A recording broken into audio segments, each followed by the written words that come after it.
Olá a todos, sejam bem-vindos a mais um episódio do podcast Desarquivando. Hoje com convidados mais do que especiais, como sempre, né? Eu sou Gabriela Máximo, esse é Vinícius Franco, nós somos alunos do 4º ano de Arquivologia da Unesp de Marília. Estamos hoje com a Natália Marim, graduada, mestre e doutora pela Unesp, que agora, depois de longo tempo longe, volta como profissional para dar aula para a gente, ocupando uma das cadeiras de tecnologia do curso de Arquivologia e da pós-graduação em Ciências da Informação. E estamos com Daniel Flores, convidado mais do que especial. Muito obrigada por aceitar nosso convite, Daniel, que tem um vasto currículo e que nós, resumidamente, vamos falar que hoje está em Alagoas, né? E é professor do curso EAD de Biblioteconomia da UF. Seja muito bem-vindo. Mais uma vez, muito obrigada. Professor, muito obrigado por ter aceitado o convite. A gente sabe da sua agenda, né? E todo o seu trabalho que você tem feito pela área também, de ter ajudado a gente a entender algumas coisas aí, e também de ter difundido isso de uma forma muito simples, né? Que eu acho que muito acessível. Sim, os seus textos, eu acho que eles são bem objetivos assim e deixam bem clara a ideia, né? Não tem toda aquela perfumaria que às vezes dificulta a barreira de entrada, né? E logo de cara, também agradecer a professora, mais uma vez ter aceitado o nosso convite, que sem você a gente não teria conseguido fazer esse programa. Inclusive, professor, não sei se o senhor sabe, mas o podcast só existe por conta da professora Natália também. Ela que deu o pontapé inicial para a gente começar isso aqui. Então ela tem muita participação efetiva no programa, né? E foi nossa primeira convidada hoje, então ela retornando também é uma gratificação que deu certo, né? Sim. Isso a longo prazo. Beleza? Eu acho que, então, deixa eu aproveitar antes do Daniel, né? Então, agradecer o convite por estar aqui nessa manhã, né? E dizer que participar junto com o Daniel é uma honra, um privilégio. O Daniel me inspira e ele é uma pessoa de muita representatividade na área. Graças a ele, muita gente tem olhado diferente para a arquivologia, olhado diferente para a preservação digital. Então, quando a gente tem uma pessoa que tem esse impacto e essa acessibilidade que ele tem, né? Ele é acessível, na verdade, ele é acessível. A gente consegue conversar com ele, consegue que ele responda as nossas dúvidas, que ele participe do podcast. Sim. Né? Então, eu queria te agradecer, Daniel, por estar aqui nesse momento, por ajudar os meninos, né, nesse programa, que pra mim, assim, é muito especial, é muito querido. Eu tenho acompanhado todos os episódios e eles só crescem, assim. Eu tenho visto um crescimento fantástico deles e destacando que eles são, assim, eles tiveram essa iniciativa, eles tiveram esse desejo e essa proatividade que você até comentou antes da gente começar, né? Que é um programa empreendedor, é um projeto empreendedor. De fato, eles têm esse perfil. E eles colocaram em prática uma coisa que a gente vinha falando em sala de aula e estava só na fala, né? Mas eles colocaram em prática, realizaram. Então, assim, até convidar todos que estão assistindo que prestigiem esse trabalho, que assistam os episódios anteriores, né? Porque é feito com muito carinho, com muito amor. Muita ansiedade. E eu tenho certeza que vai ser um sucesso. Muito obrigada, Daniel. Estou me sentindo aqui privilegiada de estar junto com você nesse momento. Natália, brigadíssimo. A honra é absolutamente minha. Como a gente estava falando nos bastidores anteriormente, essa meninada é muito empreendedora. É necessário, nós precisamos de ações como essas. Sou fã do Desarquivando, já estava assistindo os vídeos anteriores e vou seguir, porque é isso que a gente precisa, desses diálogos, desse empreendedorismo, de romper essa barreira que existe entre ciência, sociedade, boteco, sabe? A gente tem que levar a ciência aos mais diversos lugares, sabe? Acho que vocês já devem ter visto aquela experiência que a gente fez do boteco na época da pandemia com o pessoal da Unirio, sabe? De fazer um ambiente descontraído, sabe? De estabelecer linguagens para cada tipo de público também. No background anterior, agora a gente estava dialogando exatamente do diálogo que a gente precisa com a TI também. Como a gente está cada vez mais próximo e precisamos estar mais próximos, principalmente pela custódia compartilhada, né?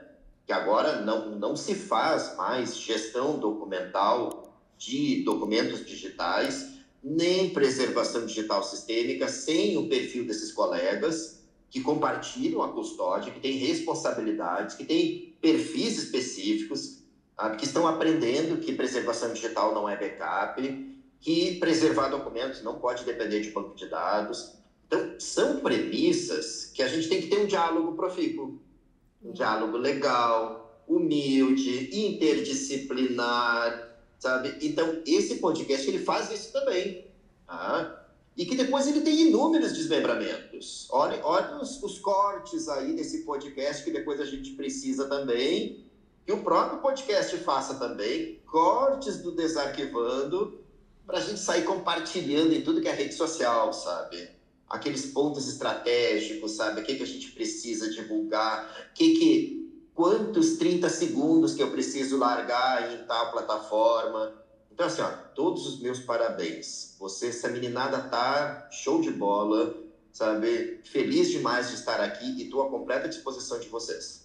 Muito obrigado. Acho que vai vir mais episódios, então, aí. Tomara!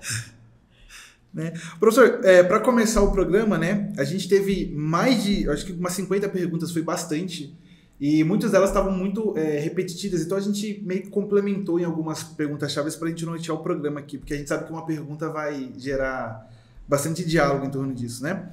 E a mais perguntada, assim, de fato foi: qual a diferença da preservação digital para a preservação digital sistêmica? Eu acho que é uma dúvida que permeia todos os profissionais aí, né? Essa é magnífica. Eu até diria que essa pergunta, ela nos dá o que nós estamos chamando hoje de o padrão ouro da preservação digital, tá? Ou então o estado da arte da preservação digital.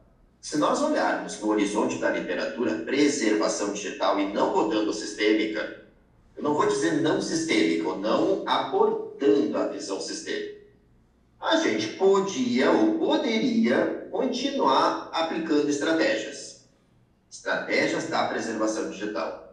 Então, nós poderíamos continuar naquele viés: o meu acervo está obsolescendo, e que é natural, que é o processo natural dos documentos digitais.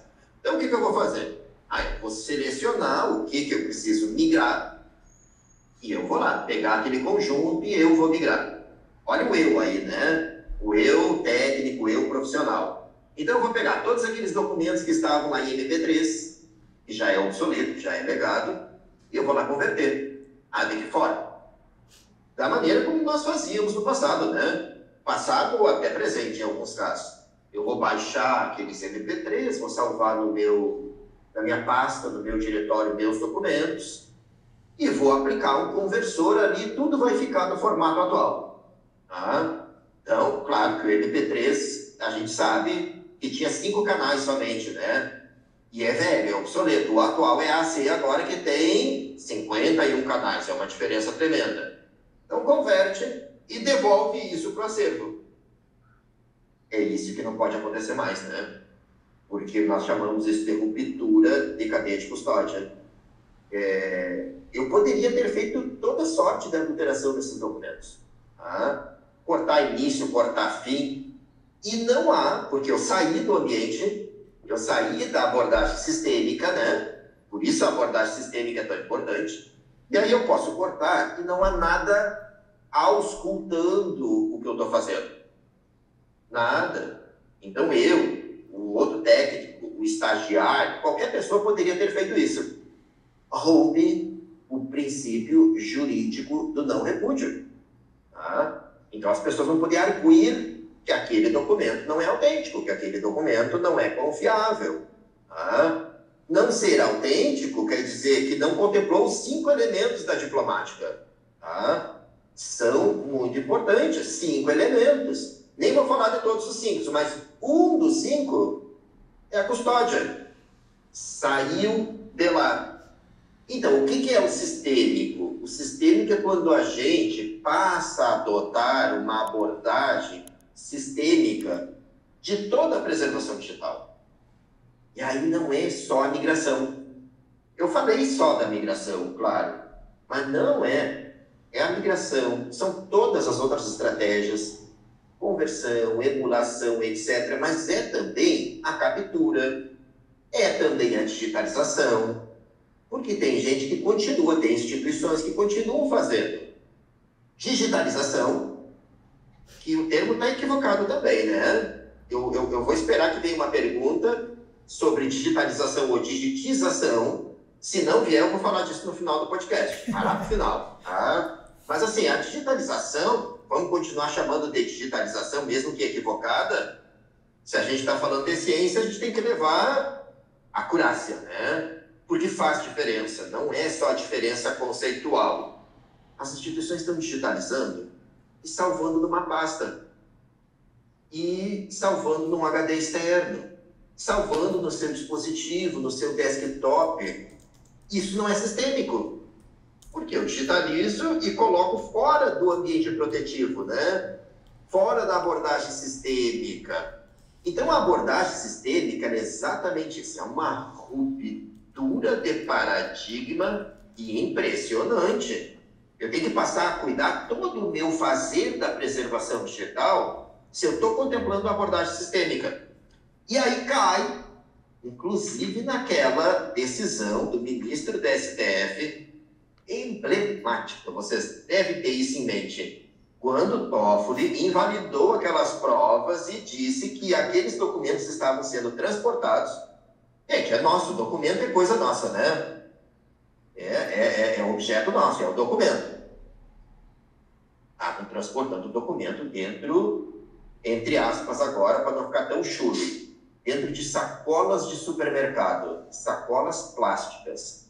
Vocês têm ideia do absurdo que é isso? Mas é um absurdo e tem a ver com a preservação digital não sistêmica, com o que nós fazíamos com as entidades custodiadoras. O produtor produzia documentos, mantinha nas duas primeiras idades documentais, corrente intermediário, que é gestão de documentos, definição do que é gestão de documentos, até o destino final, que acaba a gestão de documentos. E tem que ir para o sucessor preservador, tá? Que pode ser o arquivo central, que pode ser o arquivo histórico, pode ser o arquivo permanente, o arquivo da cidade, o arquivo do estado, o arquivo nacional até, tá? E essa ida, ela era permitida que fosse feita, por exemplo, em HDs, em dispositivos externos, dentro de uma caixa arquivo. Isso não pode mais com a abordagem sistêmica.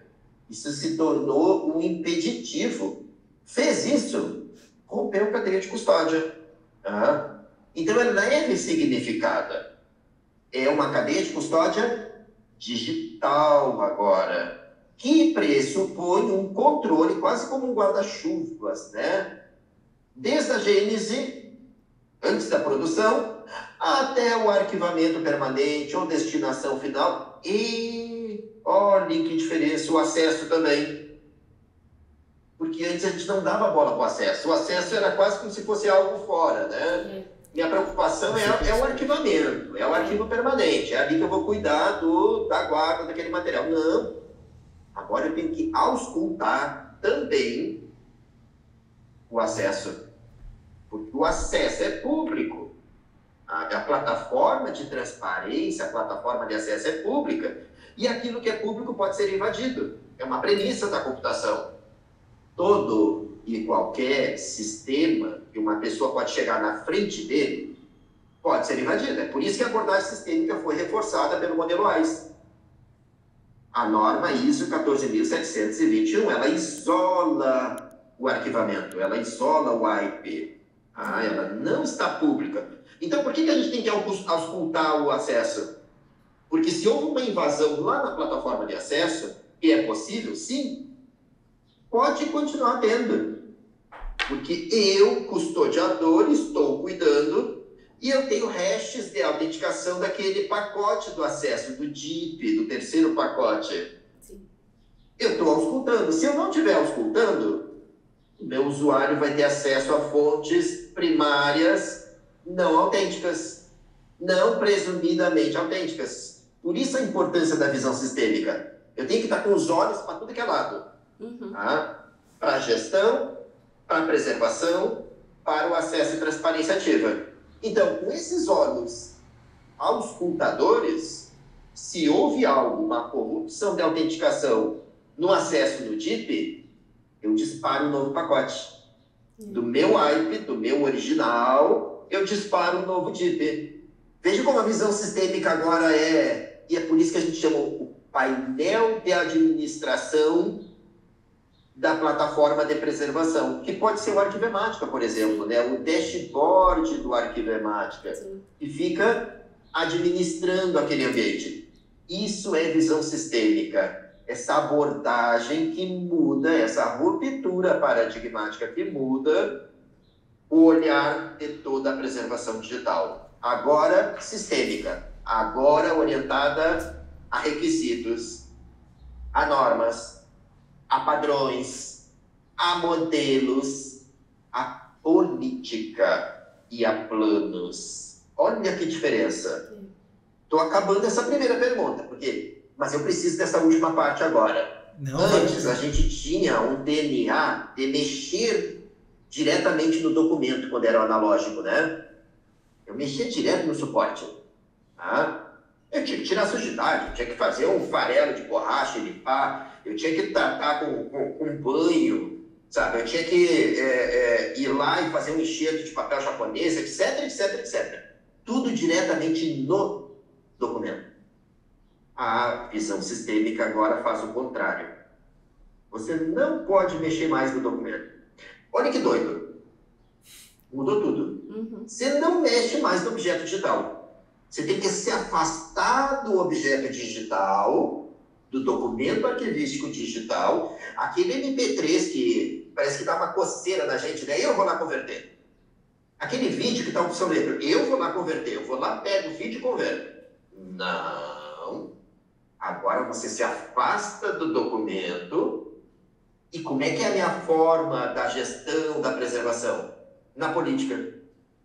Aí que vem a importância da política. Eu não vou mais lá mexer no documento. Eu configuro uma política, eu elaboro, concebo, implemento a política que vai saber, através de plano de preservação digital, que o MP3 agora tem que ser convertido para a C. E quem é que vai fazer a conversão? Sistema. Não pode ser eu. Tem que ser o ambiente. Então, o ambiente ele estará respeitando a minha política. Se eu não tiver política, nada funciona. É por isso que a gente diz que o primeiro passo para a preservação digital é a política.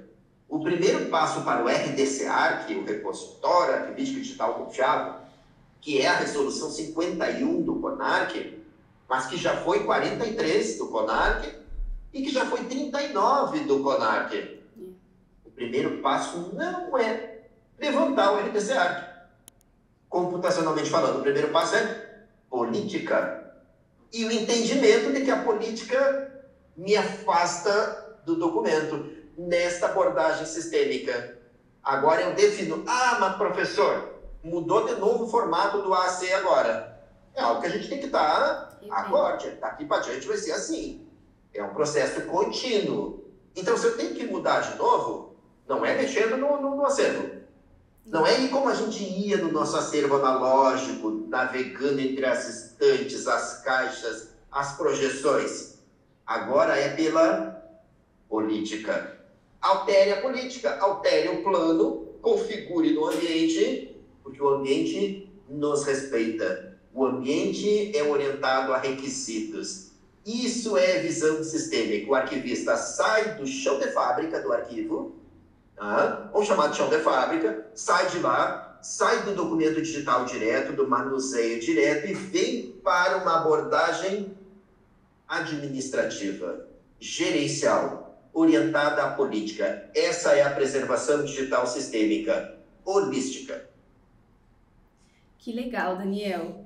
Que legal que você mencionou tudo isso nessa primeira pergunta, né? É legal você comentar a respeito do sistema, porque parece, às vezes, que a gente, quando fala de preservação digital sistêmica, parece que é um bicho de 7 cabeças, parece que a gente não vai conseguir colocar em prática, não vai conseguir implementar. Mas quando a gente utiliza esses modelos, essas normas que já estão previstas, né, que já estão aí estabelecidas para nos orientar, a gente começa a perceber que é possível, que é viável sim. Então, você deu o exemplo do Arquivemática, né? Então, essa política tem um campo no Arquivemática onde a gente vai estabelecer quais são os formatos de preservação, qual é o formato que a gente vai estabelecer que vai ser para acesso e porque é diferente, né? O de preservação para o de acesso. Total. Às vezes você precisa de uma imagem com uma qualidade para preservação, mas para o acesso tem que ser uma qualidade mais baixa, que tenha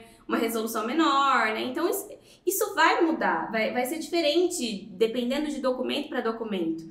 Mas é legal que, assim, o sistema vai fazer isso. Você vai colocar as informações que foram definidas em conjunto, porque a política ela não é feita por uma pessoa sozinha, né? Ela é feita por uma equipe multidisciplinar, onde todo mundo ali, por meio de conhecimento, porque essa equipe vai estudar muito sobre o assunto para definir essas estratégias, esses formatos, esses modelos, né? Então, mediante essa decisão, essa definição que foi feita ali em conjunto, isso vai refletir no sistema. Então, simplesmente, nós vamos alimentar esse sistema conforme o que nós definimos, né? O que foi pressuposto ali para uma equipe. Eu acho legal isso também, porque às vezes você tem um sistema mais avançado, mas sua política é muito rasa. Aí também não adianta, né? Você tem que cobrir tudo isso, né? E é legal, assim, que o sistema, ele tem que estar de acordo com o que está estabelecido ali no CONARC. Porque eu já ouvi perguntas assim, viu, Daniel? Olha, o meu sistema é esse. Ele é um RDC-ARC? Ou ele é um CIGAD? Aí eu falo, opa, você, quando foi criado, ou quando foi visto aí esse sistema, em algum momento ele foi baseado numa norma que se chama, num modelo, na verdade, no caso do CIGAD, foi baseado no modelo de requisitos, né, o EARC Brasil? Aí a pessoa fala, não, eu nem sei o que é isso. Então não é. Aí eu falo, poxa, então aí a gente já tem um problema, né? Mas aí como o Daniel comentou lá nos bastidores, você não pode dizer, não, você tem um problema, tá totalmente errado. Você tem que ter um joguinho de cintura para comentar, olha, tem esse modelo, a gente tem que seguir.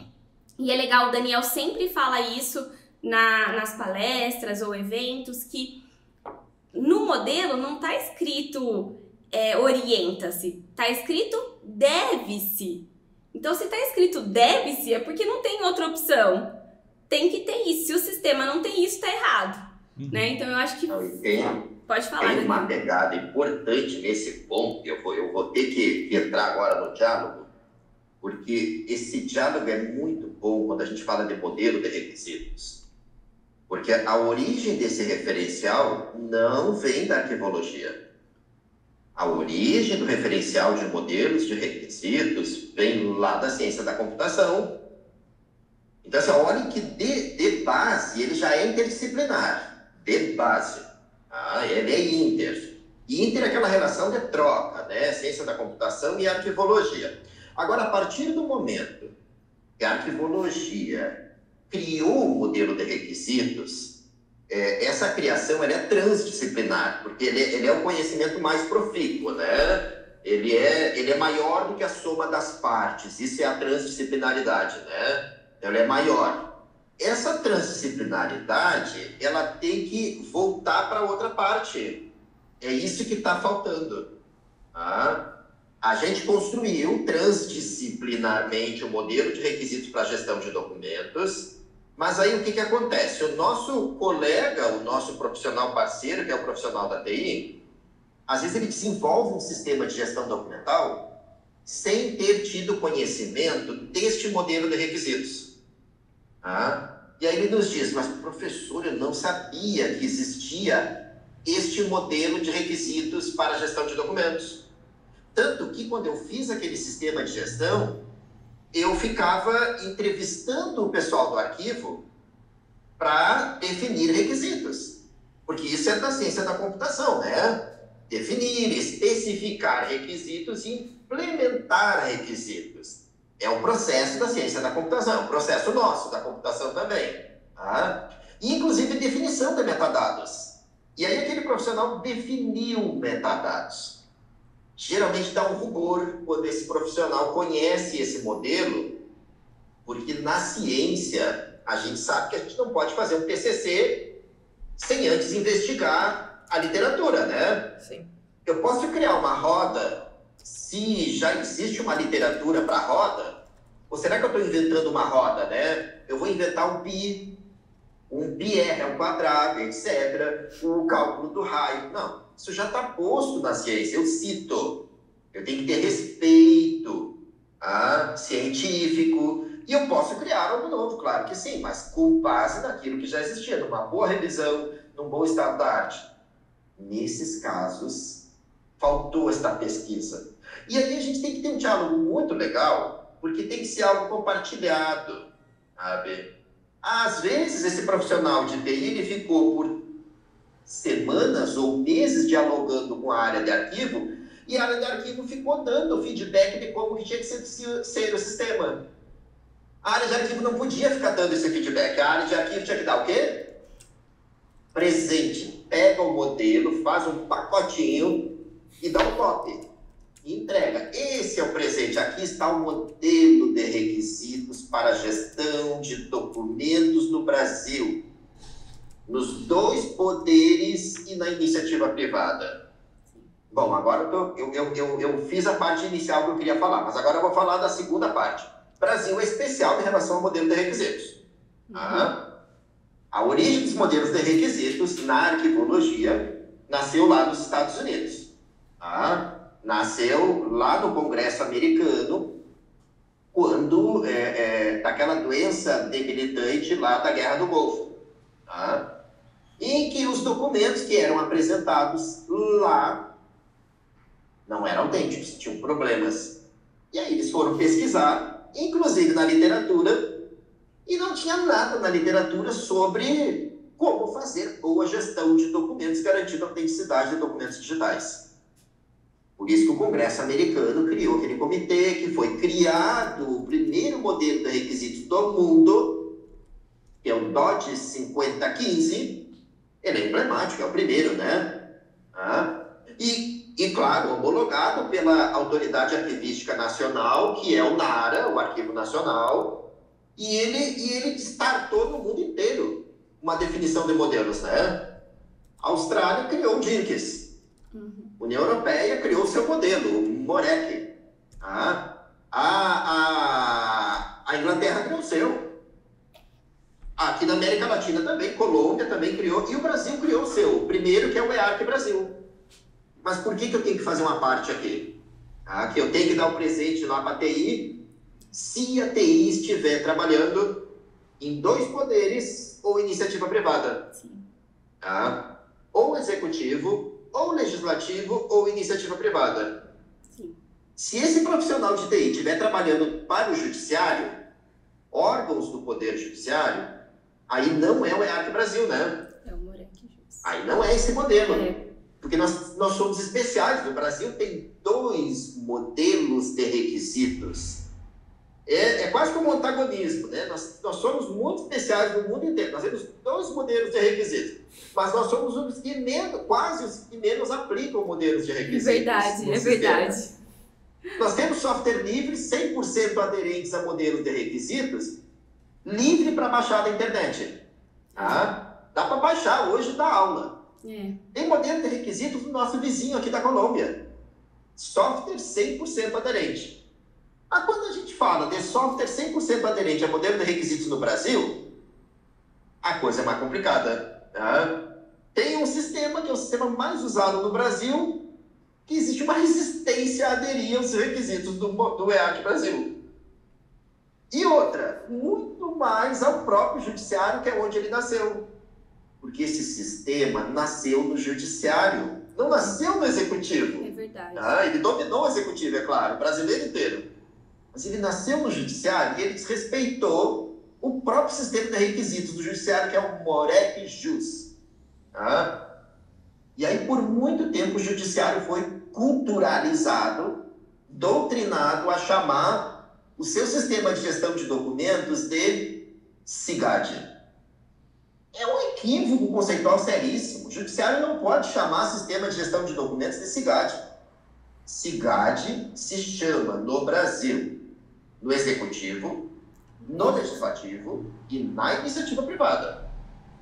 No Judiciário, não é. No Judiciário tem que se chamar, de acordo com o modelo de requisitos do Judiciário, homologado pelo próprio Judiciário, pelo CNJ, como gestão DOC. E esse desrespeito não pode continuar. Então veja que trabalho que nós temos que fazer.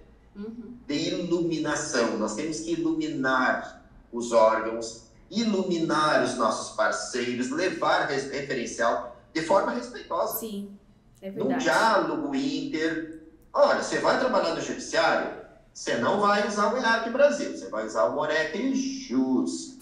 Não chama o sistema de SIGAD, chama de gestão DOC. Não vai especificar, porque isso é desrespeitar a ciência. Sim. É tentar fazer um TCC de algo que você não vai fazer revisão da literatura. Não pode, não é científico, é anticiência, é negacionista, não pode. Você não pode definir metadados para um sistema de gestão de documentos se já está posto o conjunto de metadados do modelo de requisitos. Ah, mas se eu quiser melhorar, aí é perfeito. Aí é perfeito. Você pega o EARC Brasil e melhora.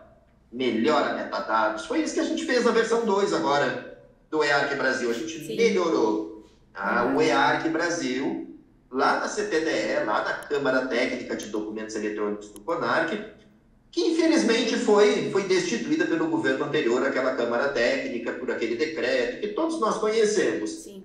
Vamos ver se a gente consegue politicamente voltar atrás. Mas isso é uma questão política, né? Então, nessa parte de requisitos, como é importante, como a Natália falou, esse diálogo, e essa informação, essa sensibilização e essa iluminação das referenciais. Quando os nossos colegas da TI têm esse tipo de informação, eles nunca mais vão especificar requisitos para a gestão de documentos. Nunca mais.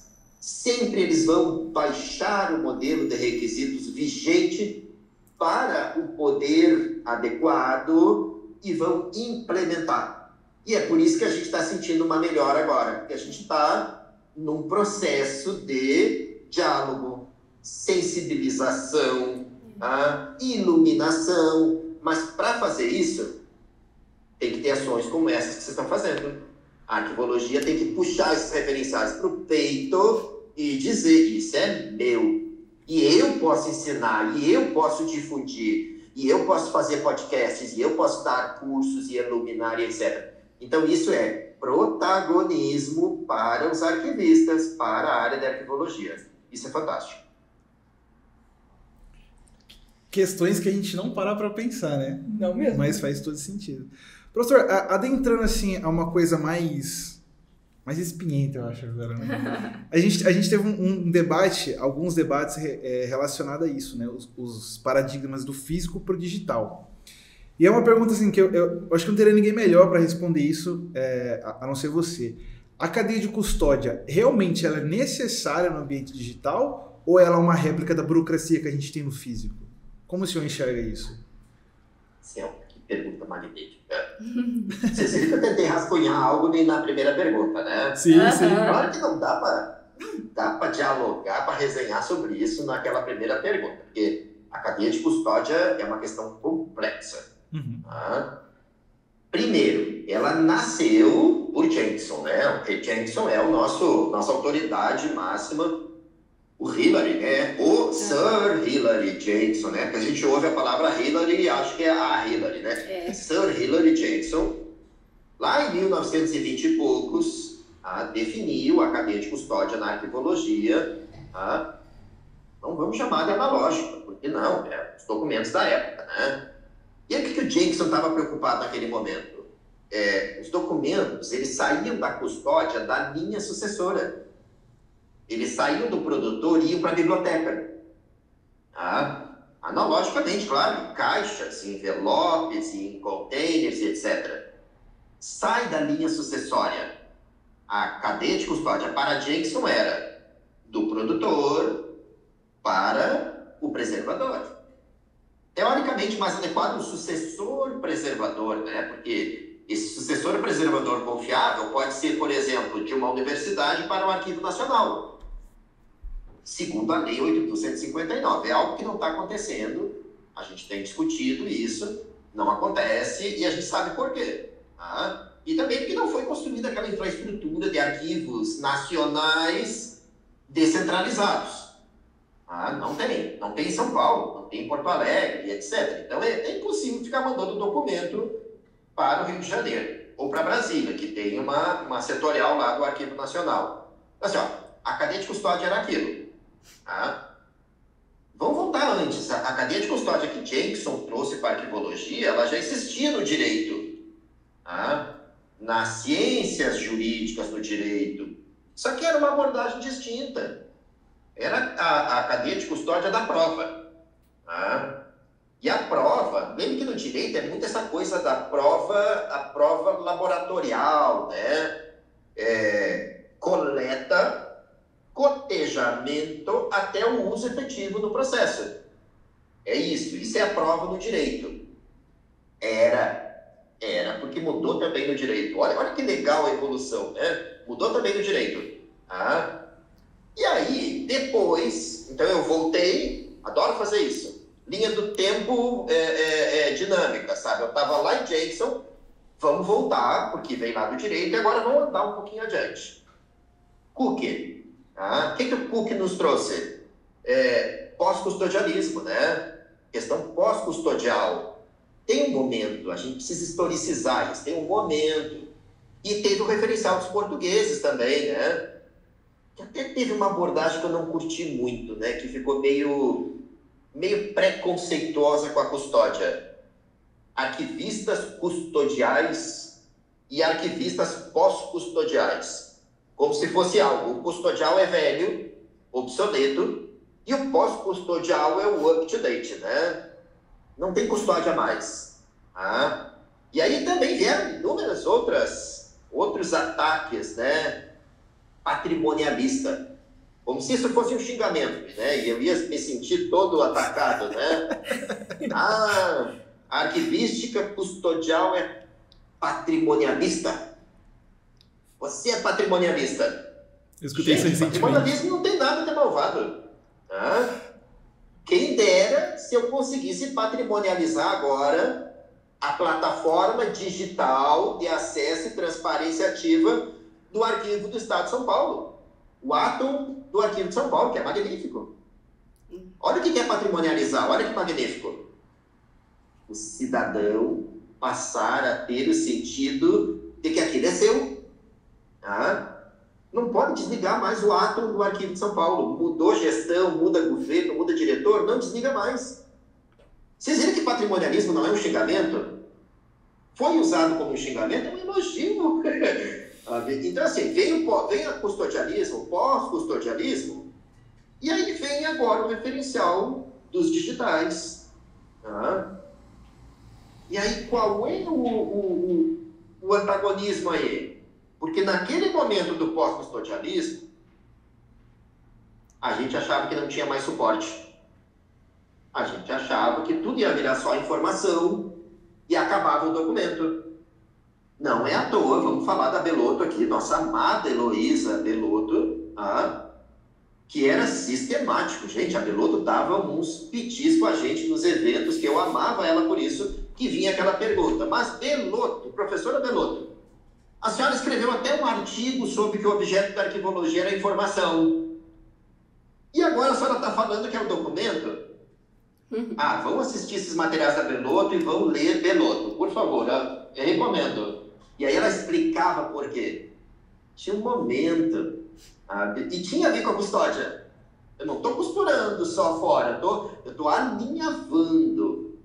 Veja como até a questão da informação e documento é importante na custódia.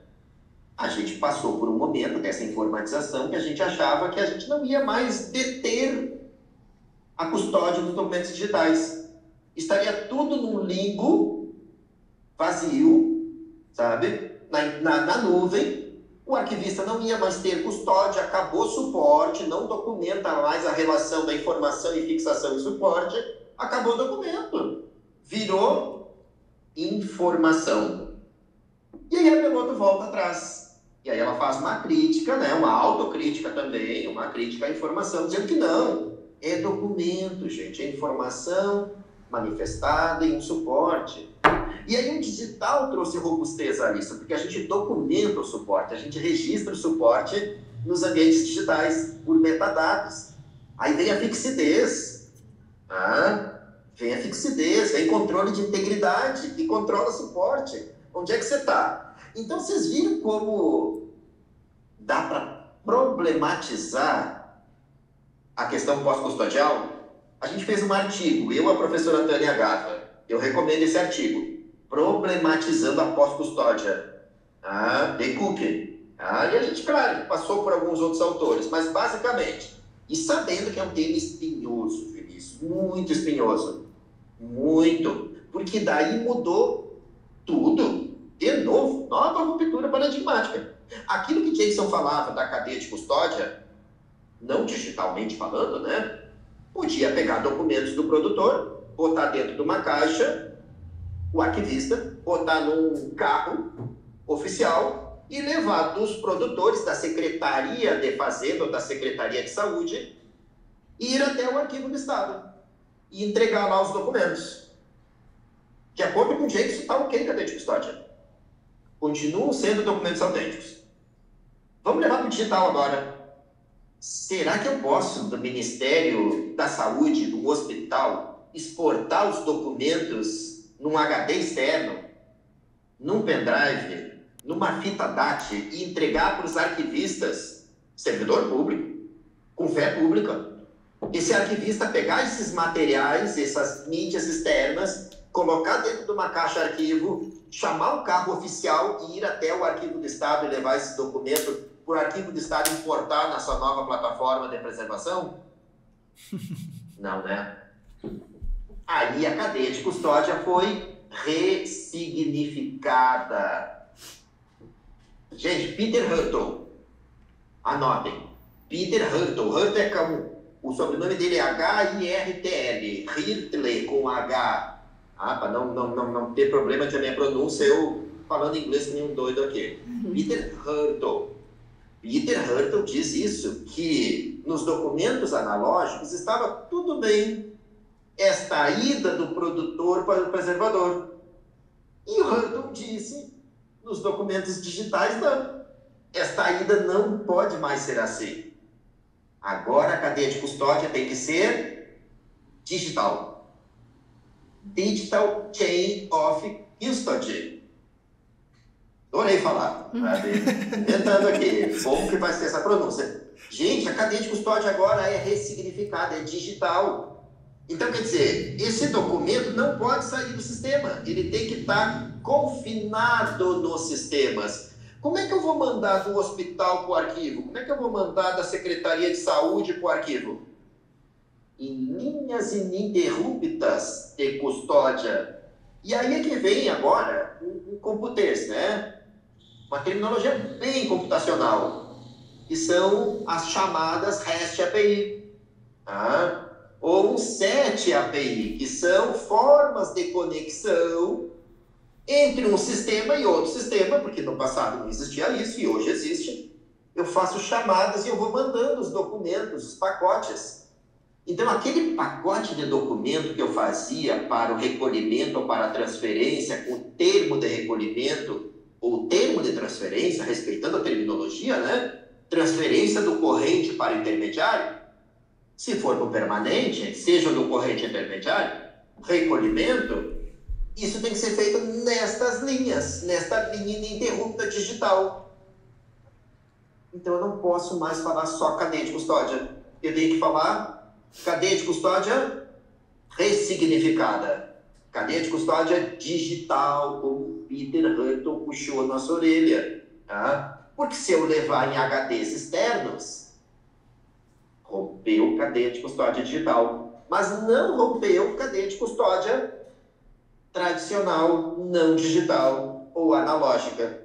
É por isso que mudou tanto. E aí toda essa linha, a gente documenta a cadeia de custódia digital com a cadeia de preservação, que é outra coisa, que está lá no Interpares. Chain of Preservation, está lá no Interpares. A cadeia de custódia é mais conceitual, é um princípio, nós temos que cuidar, eu não posso tirar lá daquele ambiente. Tá? E tenho que fazer chamadas de transferência por pacotes. Onde é que vem pacote?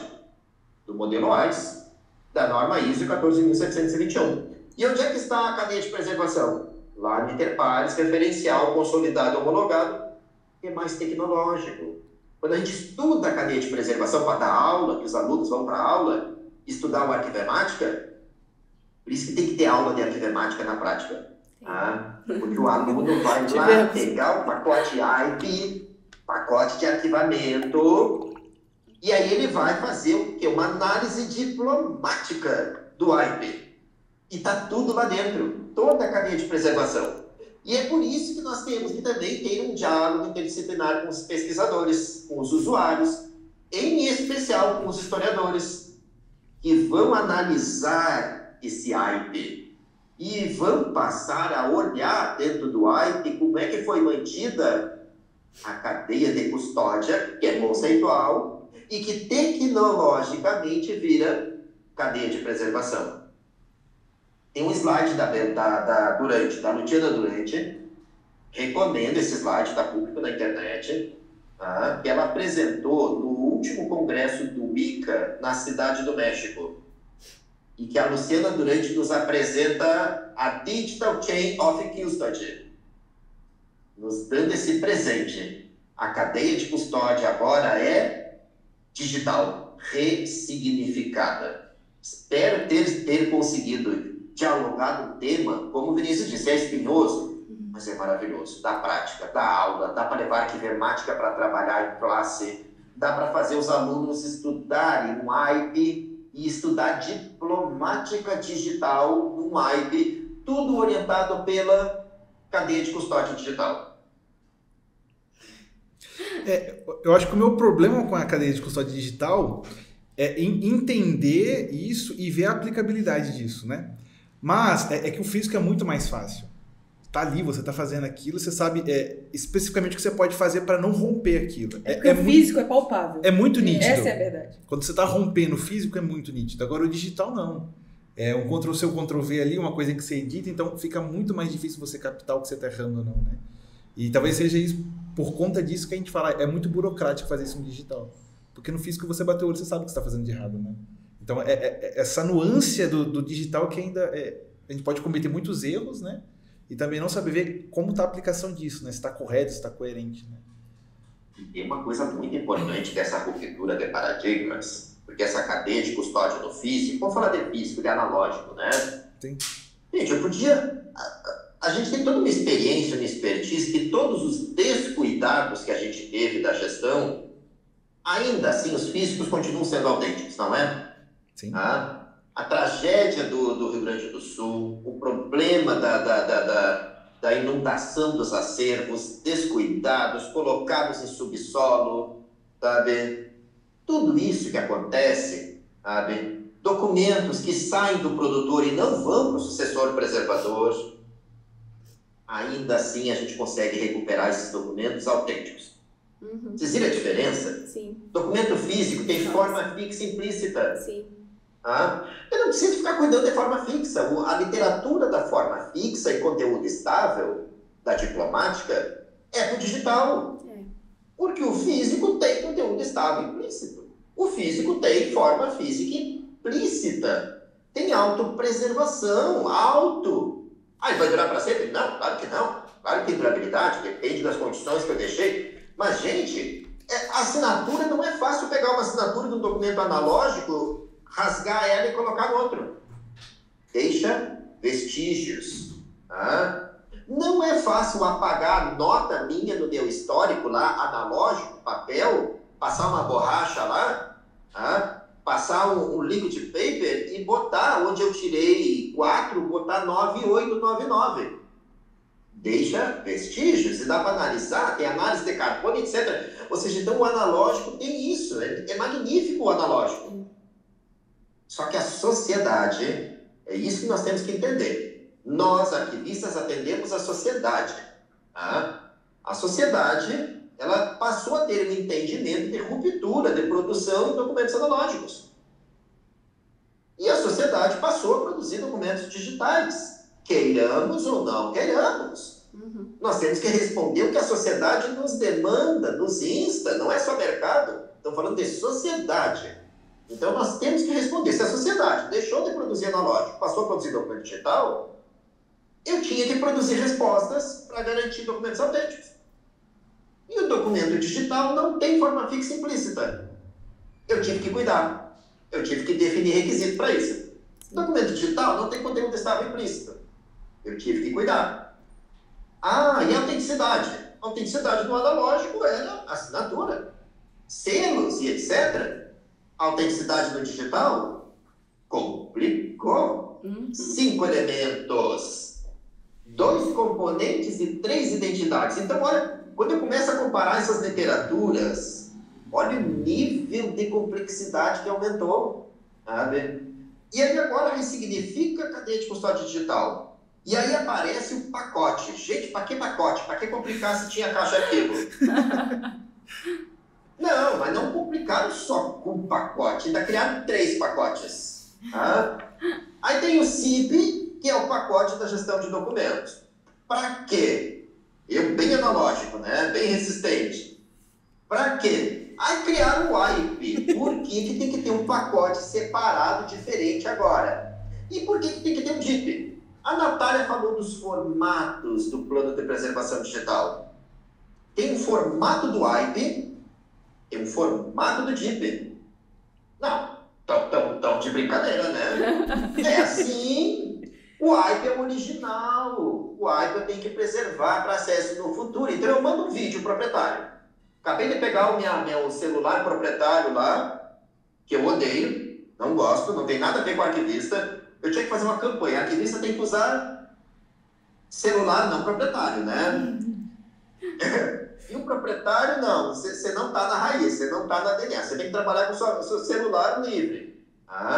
Mas produzir um vídeo no proprietário lá, a extensão proprietária não tem princípio de preservação. Ele vai gerar um MOV.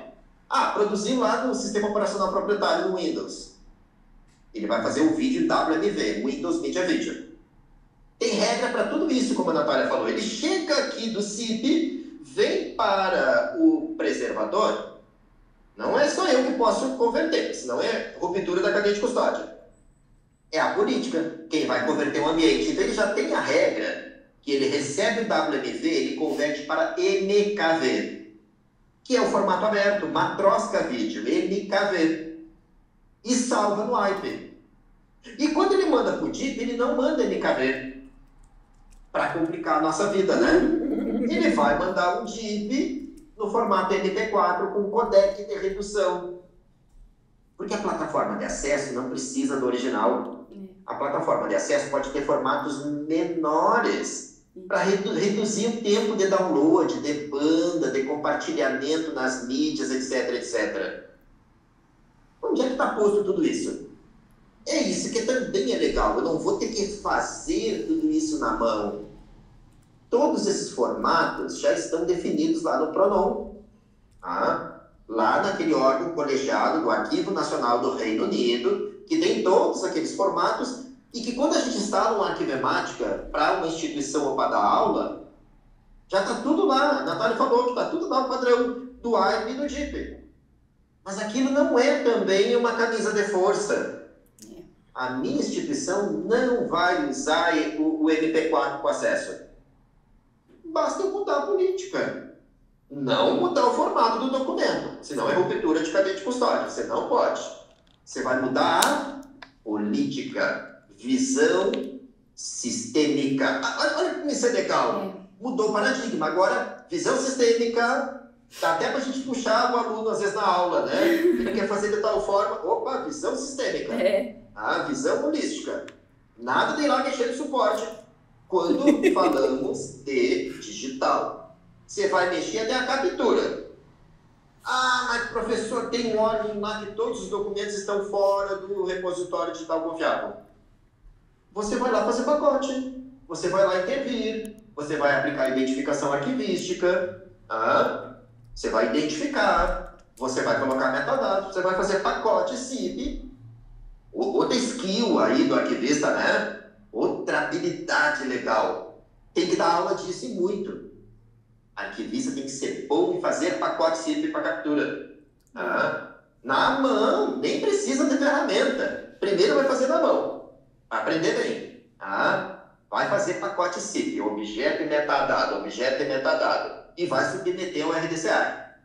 Quando ele submeteu, entrou na cadeia de custódia digital. Entrou no ambiente holístico. Aí, a partir dali, é um descanso. Porque daí eu tenho um ambiente. Aí eu aplico política. Caso contrário, eu ia ter que ter uma planilhazinha do Excel. Aqueles documentos lá vão obsolecer em 2027. Aqueles vão obsolecer em 2028. Eu vou ter que ir lá em 2028. Aqueles vão obsolecer em 28, em janeiro. Aqueles em março. E aí eu começo a ficar doido. Março, abril. Não, mas tem um que é na quinzena. Tem um que é no final do ano. E aí eu fico doido. Agora eu tenho um ambiente holístico que me ajuda a gerenciar tudo isso. E, inclusive, a gerenciar um plano de preservação digital. Quando eu mudo o plano, eu mudei o formato, o ambiente registra, o ambiente documenta. Aonde o historiador poder acessar no futuro? No pacote AIP, dentro do METS. Então, vocês viram como tudo teve que ser aprovado, tudo teve que virar requisito, tudo teve que virar norma, tudo teve que virar padrão. Sim. E tudo teve que virar software também. Porque se não tivesse software, não dá para dar aula. E nós íamos ter aquele ato, né, entre teoria e prática. Hoje não tem ato nenhum. Hoje nós temos a teoria e nós aplicamos na prática. Seja gestão, seja preservação, seja acesso e transparência ativa. Isso é magnífico. Esse cuidado e essa ruptura que houve de analógicos para digitais. Eu acho que eu nunca fui tão grato por ter as aulas da Natália. Que, cara, você conseguir entender tudo isso, você fica... Obrigado, viu? Fez toda a diferença. Fez. Ele vai falando, sabe? Vai montando as coisas assim na cabeça. Fala, cara, a gente vai lembrando tudo que a gente estudou no laboratório, né? A Natália... E a gente fez na prática também, né? Então isso que ajudou bastante também. Ai, para A com prática isso. é fundamental. Total. Sem ver o arquivemático. Formando só na teoria. É isso Sim. mesmo. Tem razão, Daniel. Nossa. Mas, eu vou fazer uma coisa. Vou quebrar o protocolo aqui, né? O meu medo é que essa pergunta não seja feita. Vai. E a primeira vez que eu me deparei com ela, né? Com essa questão, foi na banca de qualificação de doutorado, que o Daniel tava lá. E ele falou essa palavra e ele comentou isso lá no início, né? Digitatização. E aí eu queria que o Daniel falasse um pouquinho da diferença entre digitatização e digitalização. Por favor, Daniel. Boa. Presente, né? É como se a gente tivesse combinado. Não combinamos. Vocês viram que eu fiz o pedido, né? Sim. Eu sou daqueles que pedem um presente de aniversário antes. Eu pedi aqui online. Tá gravando e eu já tava pedindo. Por que é tão importante isso, gente? Que causa impacto na transformação digital. Digitalização é uma coisa, digitização é outra coisa. O problema é que quando a gente traduziu do inglês, tem o digitize, que é o digitize, né? Se for pronunciar bem facilmente, digitize, digitize, e tem o digitalize. Um é diferente do outro. O digitize do inglês, ou o digitize do inglês, é quando eu capturo um documento e represento ele digitalmente.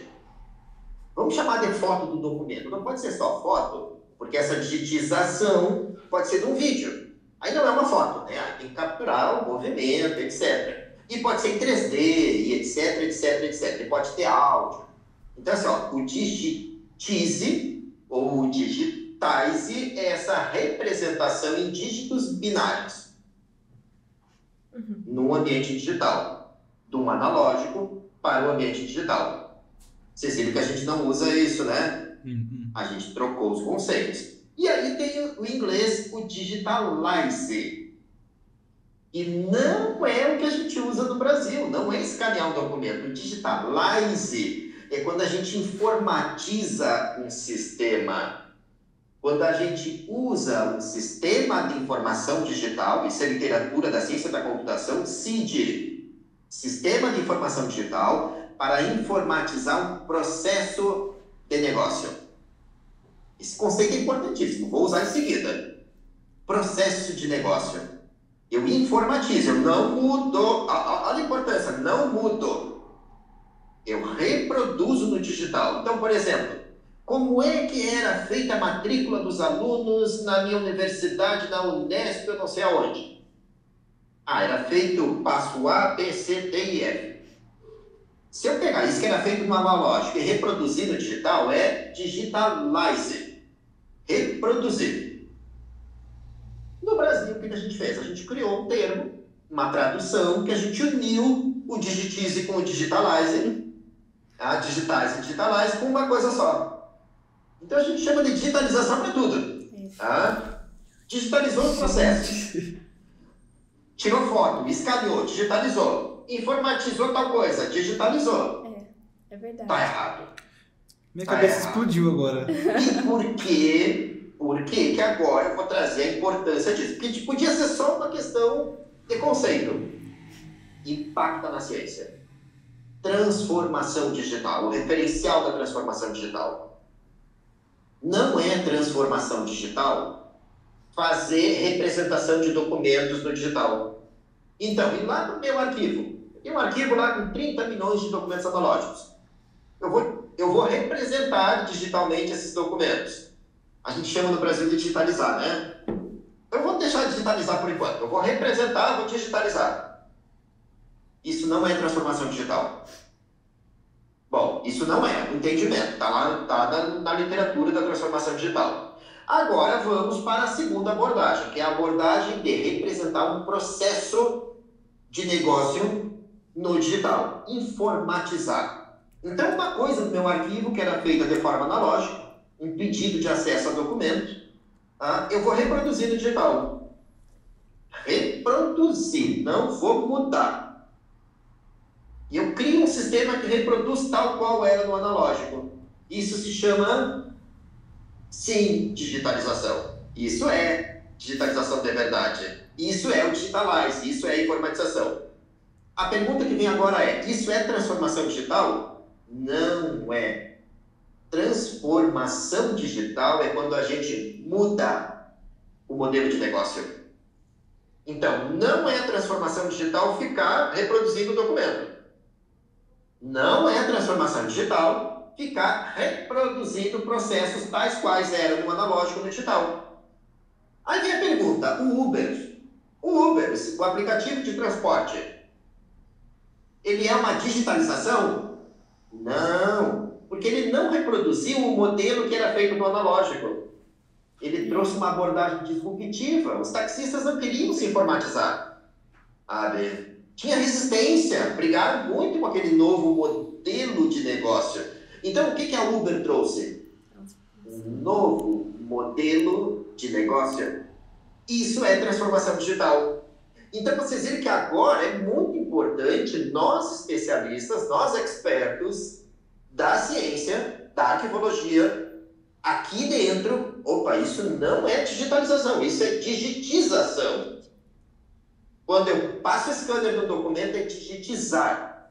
Quando eu reproduzo um processo de negócio no analógico, no digital, é digitalizar. E é por isso que a gente encontra na literatura inglesa, do Arquivo Nacional do NARA, faça esse exercício, procurem, digitize ou digitize NARA, vem uma coisa.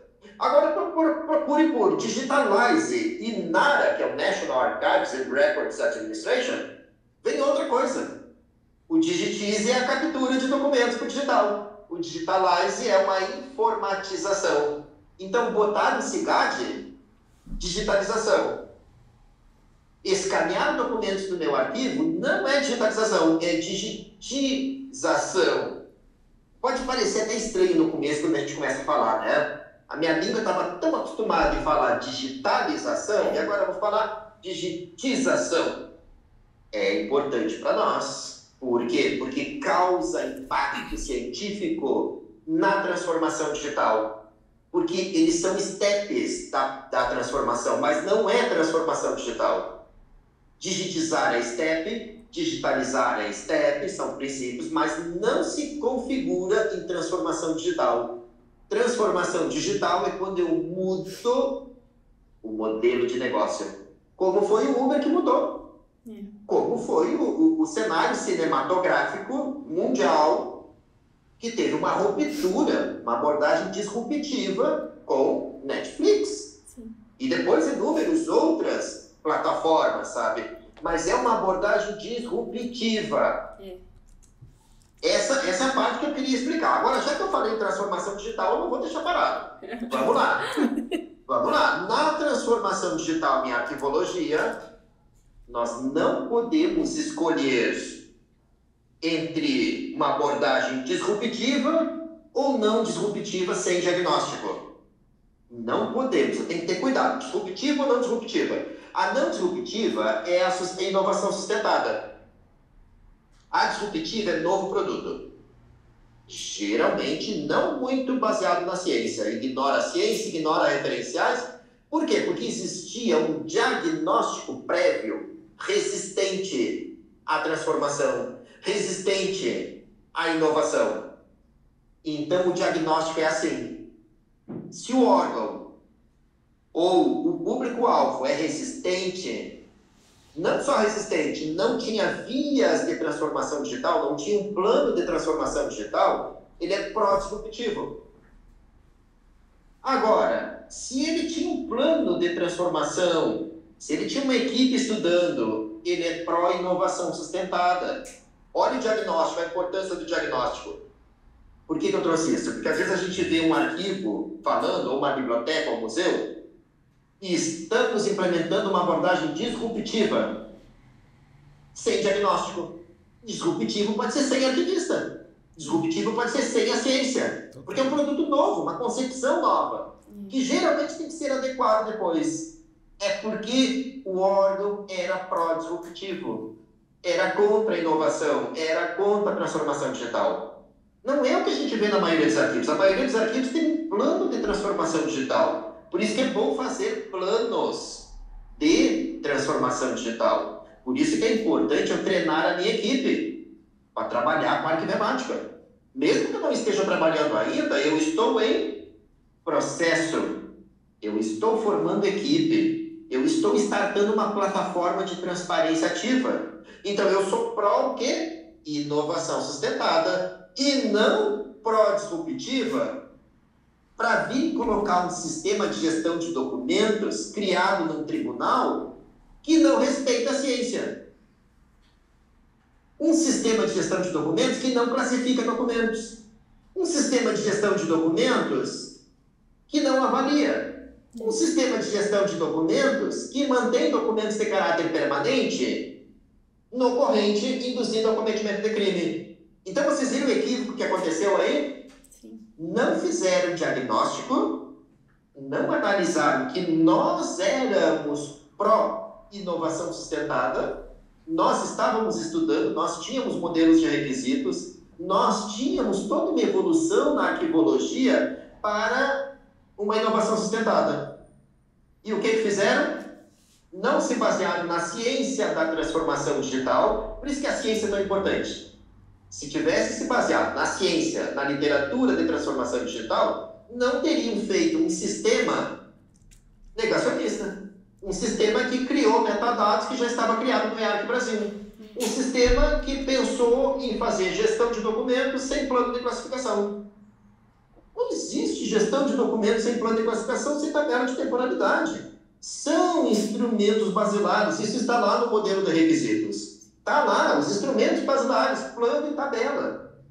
E aquele sistema para a gestão de documentos, que ainda segue dominando o Brasil, foi pró-disruptivo, sem diagnóstico, sem literatura. É isso que dá a fazer. Bom, lembre disso, os produtos disruptivos, como a própria Uber, teve que se adaptar depois à legislação. Então isso é um processo. Só que é como a gente vai passando fatura, né? A gente vai pagando por isso, a gente vai perdendo documentos, a gente vai perdendo boa gestão, não recolhimento, eliminação, perda, opacidade, porque o sistema não estava pronto. Até hoje nós estamos lutando para uma boa avaliação de documentos no sistema. A classificação melhorou muito. Muito, está muito legal, está muito melhor. Mas a avaliação ainda não. Em pleno 2024 nós estamos lutando ainda nesse sistema para atender coisas que deveriam ter sido atendidas de origem, na base, sabe? Então é esse a fatura que passa um mau diagnóstico, sabe? Achar que é pró-disruptivo quando que nós éramos pró-inovação sustentada. Isso é transformação digital pautada em ciência, pautada em referenciais. Não teríamos caído nesse lugar comum, e isso retoma que é muito importante nós distinguirmos o que é digitização e digitalização. Também, como a gente sabe, nós não vamos sair corrigindo todo mundo na rua, né? Sim. Não vamos corrigir o pessoal lá no boteco, não. Mas toda vez que nós tivermos entre pares, na ciência, nós não chamaremos mais de digitalização quando a coisa for digitização. Tá? Mas lá fora a gente vai permitir, claro. Assim como os médicos aceitam que a gente dê nomes estranhos a doenças que têm um nome científico adequado. E não é perfumaria, é importante para o médico, que garante segurança, garante acurácia, garante não cair em erro. Nós, arquivistas, não podemos cair em erro. Nós temos que estar pautados em ciência. Sim. Daniel, que bom, que delícia ouvir isso. Bom, os meninos estavam falando que estavam tendo aula, eu também estou tendo uma super aula aqui. A primeira vez que eu ouvi o termo foi naquela banca que nós participamos juntos, e eu não tive a oportunidade de perguntar. Tanto que quando eu fiz a pergunta, eu falei errado. Eu falei digitatização, não é? Digitização. Então, também, né, acho que é importante nós, docentes, estudarmos um pouco mais essas questões e trazer isso para os alunos, né? Então, eu fico muito grata por você ter me dado essa aula sobre o termo, e realmente, a partir de agora também... Corrigir DCC agora, com o meu tá cheio de digitalização. Os alunos que me aguardem, né? Os alunos que me aguardem, brincadeira. E também não é só uma mudança de semântica, né? Não, tem toda, como o Daniel explicou, tem questões que Sim. vai envolver, inclusive, Daniel, recuperação de pesquisas, né? Se você está estudando sobre essa temática, se você não usa o termo correto, você impacta no seu resultado, no seu retorno. Total. Então, fantástico. Caminhando aqui para o final, professor, a gente teve algumas perguntas, né? Isso aqui já é um pouco mais relacionado a outras perspectivas, né? Na sua visão, o que a gente precisa mudar de urgente na arquivologia, na biblioteconomia ou na ciência da informação em geral aqui no Brasil? Aí em qualquer âmbito, né? O que de mais urgente a gente precisa fazer? Em qualquer âmbito. Eu acho que se a gente pudesse ser bem objetivo, porque esse mudar é claro que seria amplo demais, e a gente podia falar em literatura, podia falar em mais práticas, etc. Não, eu acho que o mais urgente hoje, definitivamente, é visão sistêmica. Tá? Quando falamos de visão sistêmica, estamos falando de Ludwig Bertalanffy. Sim.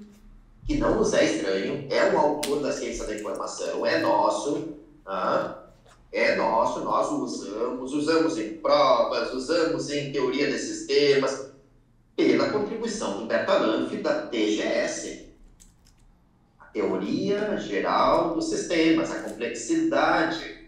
Mas aí, saindo, pega a base lá do Bertalanffy e traz para a preservação digital. Olha que legal, isso é o mais importante, é trazer que a preservação digital agora é mais complexa. A novidade não é ir da preservação para a preservação digital. A novidade é ir da preservação para a preservação digital sistêmica, tá? Que muda muito. E porque nós temos uma praxis muito ainda, mesmo no digital, pautada no analógico. Mesmo no digital, pautada no analógico. Nós continuamos ainda trocando de mídias, trocando de suporte. Isso já acabou, gente. Acabou. A literatura deixou claro isso. Eu não posso sair de uma mídia para outra mídia. Eu vou continuar refém de mídia. Tá? Então, assim, olha, se eu for migrar de uma mídia para outra, não. Migra de uma mídia para um ambiente sistêmico. Ah, professor, eu estou com minhas VHS obsolescendo. Eu vou passar para DVD. Errado. Segundo a ciência. Ah, não, mas então eu vou passar para uma pasta na nuvem. É super atual nuvem. Está errado. Porque não é uma pasta na nuvem, não é usar algo atual. Você pode usar nuvem, mas tem que ser nuvem com visão sistêmica. Se a nuvem tiver com visão sistêmica, o modelo A, está tudo perfeito. Agora, se você usar a nuvem mais moderna de todas as nuvens, uma Glacier da Amazon, uma S3, um GCP da Google, um da Microsoft, qualquer que você está tudo errado. Você está reproduzindo o modelo analógico. Sai de uma mídia, vai para outra mídia. Sai do HD e vai para o Blu-ray. Sai de um formato, vai para outro. Está errado. Agora é visão sistêmica. Viram como a visão sistêmica é tão importante? E o mais legal de tudo com o professor, a gente vê literatura, referencial teórico, ciência aplicada. Aplicar Beta-Luff. Aplicar a norma ISO 14721. Você dizer para o aluno que o referencial que ele está estudando dos 3 pacotes está lá no modelo AIS. Os 3 pacotes estão lá bem explicados, lá na ISO 14721. Ah, mas eu quero uma literatura brasileira. Vai lá e pega a resolução 51 do CONAC. RDCARC, Repositório Arquivístico Digital Confiável, que define esse ambiente holístico, sistêmico. Então, se nós conseguirmos fazer bem essa ruptura paradigmática, e fazer bem não é com pressa, fazer bem é com tranquilidade, fazer bem é com podcasts, fazer bem é com aula, com laboratório. E aí a gente sabe que tem calcanhares de Aquiles. Tem muita universidade que ainda não tem o seu arquivemática para dar aula. Uhum. Tem muito curso de arquivologia que não tem o seu ato para os alunos trabalharem. Verdade. Durante toda a semana. Vocês viram como isso também está precisando de um levante da área? Tá? Uma cobrança, algo que vá para a Reparque, para a reunião de ensino e pesquisa em arquivologia, pelos CAs, pelos centros acadêmicos, pelos diretórios acadêmicos. Nós precisamos de laboratório. Não é aquele laboratório que está lá no corredor para todo mundo usar. Não é aquele laboratório ostensivo. As gestões, eu briguei muito com os meus gestores, para conseguir construir laboratórios. Consegui ao longo do tempo, nas minhas universidades que eu passei. Sim. Mas sempre caía no lugar comum. A direção do centro, o gestor, o pró-reitor. Professor Daniel, mas tem um laboratório de 50 alunos lá no seu centro para os seus alunos trabalhar.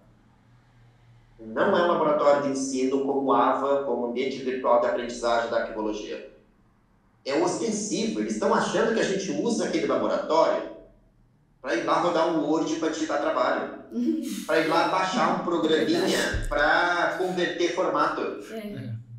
Equivocado. Preconceitos.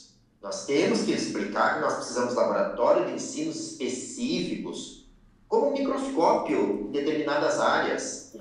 Nós precisamos de arquivemáticas, nós precisamos de átomos, Ika-átom, nós precisamos ensinar roda, viu? Sim. Nós somos ciência, nós não podemos ensinar só um software livre, que é o arquivemático. Eu tenho que ter o roda também para dar aula de roda. Sim. Repositório de objetos digitais autênticos de Portugal, daqui para o seu Luxas, é livre, é software livre. E eu não posso só continuar ensinando o ABAP. Eu também tenho que ensinar o Archives Space. E eu tenho que ter SIGADs e gestão docs. Eu tenho que ter um sistema de gestão de documentos para os meus alunos produzirem documentos no sistema. Sim. Classificar. Gente, o plano de classificação que os alunos têm que fazer no início do curso, o primeiro PCD, o PCD pessoal, tem que ser feito num software. É assim que a gente faz, é assim que eu dou aula para os meus alunos de classificação. Vocês não vão fazer plano de classificação de documentos no Excel. O seu primeiro PCD pessoal, cada um tem que ser o seu PCD. É uma vergonha que a gente chegue lá na metade do curso e eu ainda não tenho o meu PCD. O meu próprio. Tem que ter o meu PCD. Cada aluno tem que ter o seu plano de classificação de documentos próprio. Mas não feito no Word. Não feito no Excel. Porque senão eu tenho as ferramentas para fazer plano de classificação e o aluno vai lá fazer no Excel. Vai lá fazer no Word. Não, é um desrespeito. É um desrespeito com a literatura da arquivologia, que especificou requisitos, que criou multinível, que eu vinculo uma classe debaixo de outra classe, uma subclasse, um dossiê, um tipo documental. Aluno tem que fazer o seu primeiro PCD no início do curso em ferramentas digitais. Tem que ter laboratório. Para ter laboratório, tem que ter uma política instituída. Não adianta só um professor ficar gritando na reunião do colegiado, do NDE, do departamento. Tem que ter um levante maior. Os CEAs, os centros acadêmicos, os diretórios acadêmicos têm que assumir esse protagonismo, têm que dialogar, têm que pedir que nós tenhamos mais estrutura laboratorial para o ensino de arquivologia com visão sistêmica. Precisamos disso. Se a gente conseguir, olha, a Repart está aí, hein? A Repart está aí, nós estaremos lá. Se a gente receber recomendações, moções, pedidos, olha a ENEA, a Executiva Nacional dos Estudantes de Arquivologia, começarem a pedir, gente, com esse tipo de política é muito mais fácil para o professor que trabalha essas questões chegar na direção de centro. Sim. Chegar numa pró-reitoria, olha que o documento de área aqui, sabe? Olha que maravilha, eles estão pedindo, eles estão dizendo o que tem que ter. E é isso que nós vamos ter que fazer. Então, essa é a mudança principal, sendo bem objetivo, você me perguntou, a mudança principal que eu acho que tinha que ser urgente e que nós podemos fazer algo. Cada um de nós pode fazer algo em relação a isso. Se chegar uma moção, eu vou assinar ela imediatamente. Pena que a gente não pode assinar muitas vezes. Tem que botar CPF, né? Tem que ser. Tá? Vamos botar CPF, vamos assinar e vamos encaminhar isso adiante. Nossa, eu acho que é isso que a gente precisava escutar. É uma grata surpresa porque semana passada a gente reativou o centro acadêmico aqui da Unesp, né? De arquivologia. Então, acho que tá combinando, né? Eu acho que a gente precisava também disso, né? Então, acho que os assuntos foi... Vinícius, deixa eu aproveitar. O tempo, você deve estar controlando o tempo e eu adorando aqui. Centro acadêmico. Olha só, olha o protagonismo dos centros acadêmicos. Olha o que aconteceu recentemente com a questão do assassinato do SuperGov-BR. Sim. Vamos contextualizar. Quem é o SuperGov-BR? Aquele sistema que nasceu com base nos sapiens lá da AGU, da Advocacia Geral da União, e que tinha os auspícios do Arquivo Nacional, com técnicos de altíssimo nível do AM, do Arquivo Nacional, com um DNA arquivístico, né? Com classificação, com avaliação, plano, tabela, inteligência artificial, arquivamento, cadeia de custódia digital, tudo. E aí o que aconteceu? Mataram ele e volta o SEI como o sistema estruturante para a gestão documental de toda a administração pública, que ainda não avalia, que ainda não arquiva, que ainda não faz cadeia de custódia. Quantas moções de repúdio a gente fez nos nossos centros acadêmicos dos cursos de arquivologia do Brasil? Se a gente comparar, a gente tem que olhar lateralmente. Se a gente olhar, e se acontecer um absurdo desse na área do direito, a gente vai ter notas de repúdio de tudo que é centro acadêmico, curso, NDE e etc. Quantas notas de repúdio nós vimos por esta decisão política de matar um sistema que estava sendo criado orientado a requisitos? Um sistema que estava infinitamente melhor e pautado na ciência, com preservação, com os técnicos do Arquivo Nacional, com respeito à autoridade arquivística. Quanto de cobrança saiu, quanto de repúdio saíram da nossa área? Isso não pode. Então, quando se recupera um centro acadêmico, essas pautas têm que ir direto para o centro acadêmico. Levem essas pautas, levem essas questões, porque este protagonismo político ele é importantíssimo. O CEAS tem que assumir esse protagonismo e cobrar também dos NDEs, cobrar também das coordenações, cobrar também das direções de centro e da reitoria. E dos órgãos externos também, mandar para o próprio Arquivo Nacional, mandar para o próprio MGI, Ministério da Gestão e Inovação, que ao não receber nada, tá tudo bem. Sim. A área aceitou de uma maneira magnífica um sistema que não faz nada do que deveria fazer, com outro que fazia e que foi assassinado. Sim, até ano passado, né, eu estava presente no NIARC, que foi no Rio de Janeiro. E eu acho que lá, o pós-pandemia meio que deu uma dissoluída nisso tudo, né? Então acho que agora está voltando a engrenar as coisas, né? E eu fiquei muito contente de meus amigos terem tomado a iniciativa também, de ter reativado o centro acadêmico, que a gente vê que a gente tem muito poder em mãos e a gente não acaba executando isso. Então a gente tem o poder de cobrar e a gente pode fazer isso através de uma entidade estudantil, né? E unindo forças mesmo e afunilando o diálogo, né? Então eu acho que a pandemia, não só isso, né? Mas foi uma das principais ocasiões que fez com que isso dissolvesse, mas agora tá voltando, né? E espero que a gente tenha mais voz e seja mais ativo no que está acontecendo também, né? E busque realmente... A gente vai estar aqui observando, aplaudindo ações empreendedoras como esse podcast, aplaudindo a retomada do CEAS, aplaudindo a moção de repúdio que muito provavelmente vocês vão fazer. Sim, tá? Muitas moções de repúdio, cobrando aquele sistema que está equivocado, aquela decisão política pautada na formação de vocês.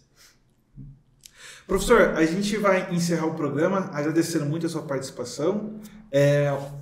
Quer fazer algum esclarecimento, alguma coisinha, professora? Não, eu tô aqui, assim, torcendo para que tenha o Daniel Flores parte 2. Por favor, tem que vir aí. Porque realmente, assim, Daniel, em todas as suas falas, você trouxe, assim... O Vinícius nem precisou fazer todas as perguntas. Sim. Porque você ia esclarecendo, né? Todas elas já em uma delas, né? Então, assim, muito obrigada por esse presente, pela sua participação, por ajudar os meninos aqui na divulgação, porque você é uma pessoa que é referência na área. Então, a sua participação certamente vai trazer uma maior visibilidade para o podcast e... já fica aí esperando que nós vamos sim planejar um evento, alguma coisa para te trazer presencialmente aqui, para a gente ter muitas outras oportunidades de trabalho. Para você ver o que a gente está desenvolvendo, o que a gente está construindo. Eu também estou lutando muito aqui por espaços para conseguir trazer o uso de sistemas, né, nas aulas. Eles já tiveram uma aula, mas... agora tá ainda, cada ano que passa a gente vai conseguindo uma coisinha nova, né? Então, antes eu usava um sistema que era, por exemplo, um CIGAD, que era de outra instituição e que eles me permitiam acesso. Agora eu consegui fazer a instalação, eles me emprestaram um servidor até que o meu servidor seja comprado.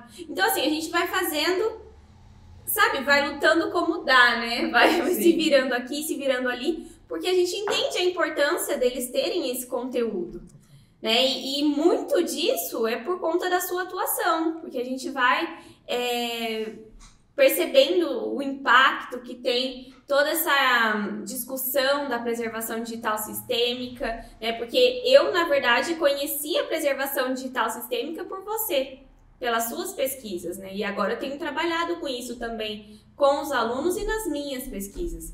Então, assim, para mim foi um presente estar aqui hoje. É uma pena que tem que terminar, porque tem um tempo, né, de duração aí os episódios, que certamente esse vai ser um pouquinho vai ser um pouquinho maior por conta da quantidade de assuntos que foram abordados. Mas fica aí o meu desejo, a minha ansiedade por ver o Daniel Flores parte 2, tá? Estarei na torcida. Muito obrigada. Já aceito com toda certeza e todos os meus parabéns. Olha que maravilha. Obrigado. Gabi? Acho que só agradecer. Fica aqui a nossa gratidão. Muito obrigada, Daniel, por ter se juntado a gente nessa reunião maravilhosa, essa aula espetacular. Né? Foi muito bom relembrar muita coisa que a Natália falou em sala de aula, né? Agora que a gente está terminando o curso, e saber que realmente nós temos professores que estão se esforçando para que a gente tenha acesso a tudo que é necessário para a formação de um bom arquivista. Bom, eu vou finalizar aqui agradecendo novamente o professor. Sei que sua agenda é muito corrida. Natália, mais ainda. Primeiramente, por estar aqui, tá correria, sei da sua agenda também, professora, e por ter incentivado a gente. Eu sempre vou ser muito grato por você, viu, professora? E depois de tudo que a gente conversou agora, eu vi realmente a gente aprendeu tudo. Então, muito obrigado, viu, professora? Eu acho que é isso. Qualquer dúvida, qualquer questão, coloca aqui embaixo. A gente vai deixar o link de tudo que foi falado aqui também. E a gente só tem que agradecer mais uma vez ao nosso patrocinador, Dino Studios. E é isso, gente. Muito obrigado a todo mundo que assistiu até agora. Obrigado, gente. Beijos. Tchau. Eu que agradeço. Tchau, professor. Muito obrigada, professor.